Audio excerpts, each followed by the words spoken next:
kejang berulang pada sebagian atau seluruh tubuh akibat gangguan pada pola aktivitas listrik di otak.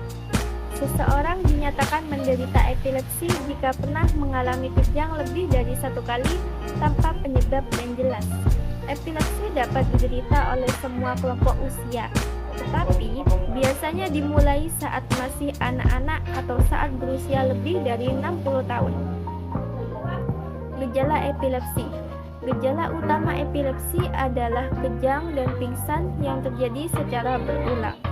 Biasanya, setelah tersadar, penderita biasanya tidak bisa mengingat bahwa ia telah mengalami kejang-kejang sebelumnya. Kejang-kejang pada penderita epilepsi terbagi menjadi dua jenis, yaitu kejang total dan kejang parsial. Kejang total terjadi ketika aktivitas listrik yang tidak normal mempengaruhi seluruh bagian otak sehingga gejalanya muncul di hampir seluruh tubuh. Sementara pada kejang parsial ialah aktivitas listrik yang tidak normal di otak hanya mempengaruhi satu bagian otak. Adapun perawatan pada penderita epilepsi, yaitu penggunaan obat-obatan yang diberikan oleh dokter untuk menghindari anti kejang, dan ada juga terapi yang dilakukan dengan memasang alat di bawah tulang selangkah kiri. Yang ketiga ada operasi. Operasi untuk menangani epilepsi yang bertujuan untuk mengangkat bagian kecil di otak yang menyebabkan kejang-kejang. Gejala kejang berulang merupakan gejala utama epilepsi. Karakteristik kejang akan bervariasi dengan bergantung pada bagian otak yang terganggu. Epilepsi biasanya menyerang kerusakan atau perubahan di dalam otak, dan di mana di dalam otak manusia terdapat neuron atau sel-sel saraf yang merupakan bagian dari sistem saraf. Epilepsi merupakan penyakit yang bisa diturunkan. Mutasi gen yang diwariskan dari orang tua bisa menyebabkan epilepsi pada keturunannya selanjutnya. Itu artinya seseorang yang memiliki anggota keluarga dengan penyakit epilepsi memiliki kemungkinan terkena penyakit yang sama seperti yang diderita oleh keluarga yang sebelumnya.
En este caso es un nódulo tiroideo en el contexto de un paciente con un hipertiroidismo por enfermedad de Graves. Ese nódulo que ven ahí no capta.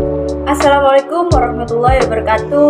Saya Veronica Delia Tresiti dari kelas 11 MIPA 5 absen 34. Nah, di video sebelumnya itu merupakan penyakit nodul tiroid. Apa sih nodul tiroid itu? Nodul tiroid adalah benjolan yang muncul pada kelenjar tiroid di leher. Benjolan ini bisa terasa keras dan padat atau lembek dan berisi cairan. Nodul tiroid jarang menimbulkan gejala, terutama ketika benjolan masih berukuran kecil. Keluhan biasanya baru muncul ketika benjolan sudah semakin besar. Gejalanya meliputi sulit menelan, sulit bernafas, suara menjadi serak, sakit, dan pembekakan di leher. Penyebab benjolan dari kelenjar tiroid ini masih belum diketahui secara pasti. Namun, ada beberapa faktor yang diduga dapat meningkatkan risiko munculnya nodul tiroid, antara lain kekurangan yodium, faktor keturunan, usia, jenis kelamin, dan paparan radiasi di kepala dan di leher. Nah, cara pengobatan nodul tiroid ini bisa dilakukan dengan pemantauan berkala, pemberian obat-obatan, dan operasi tiroid. Sekian dari saya. Wassalamualaikum warahmatullahi wabarakatuh.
March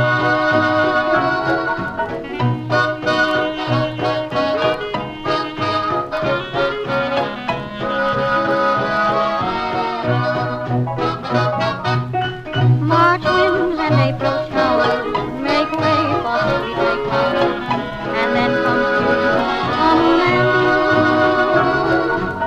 March winds and April showers, romance will soon be ours, an outdoor paradise for two.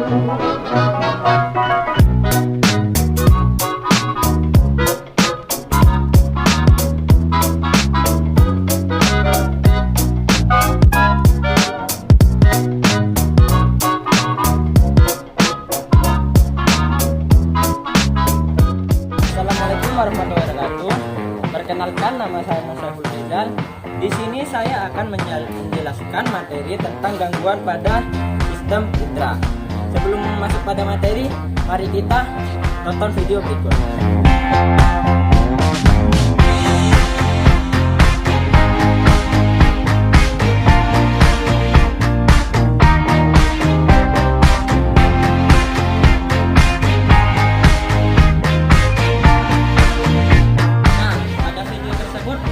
Salah satu contoh dari gangguan sistem indera yang merupakan gangguan otitis media.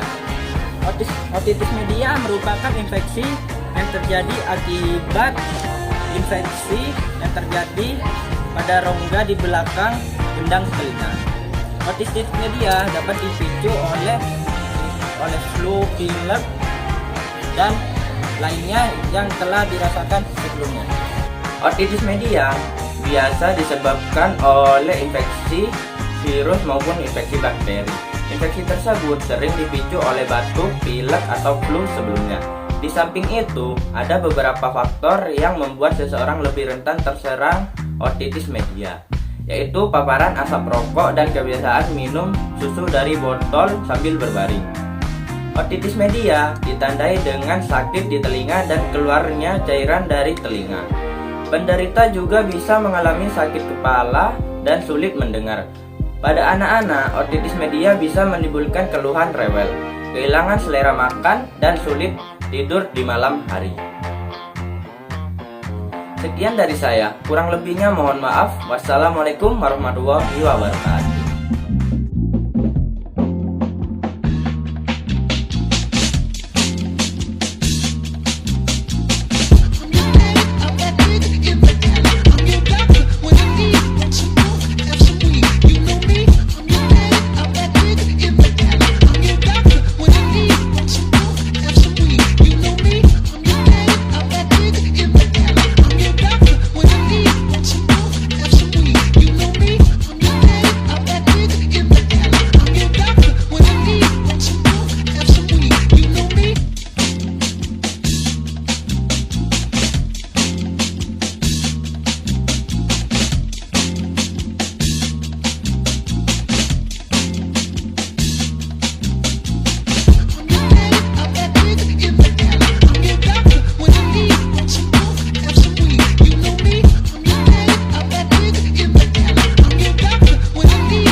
adalah saat Anda mengalami gejala fisik dan mental yang tidak menyenangkan setelah minum terlalu banyak alkohol. Gejala mabuk meliputi depresi, kecemasan atau lekas parah, tidur terganggu, pusing dan vertigo, kelelahan dan kelemahan, sakit kepala, mata merah, dan kepekaan terhadap cahaya dan suara.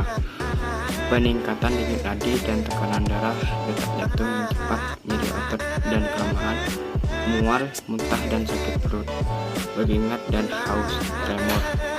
Banyak faktor yang dapat mempengaruhi seseorang mengalami kecanduan alkohol atau antara lain faktor psikologis seperti stres, depresi, dan kesulitan beradaptasi. Faktor sosial seperti dorongan dari orang lain untuk minum alkohol serta ketersediaan alkohol di sekitar. Faktor lingkungan, misalnya berada di lingkungan yang menganggap normal konsumsi alkohol secara berlebihan. Faktor genetik, seperti memiliki orang tua dengan masalah kecanduan alkohol. Bagaimana cara mengobati mabuk? Dengan cara makan makanan hambar, minum air putih, tidur, mengambil antasida, dan sabar.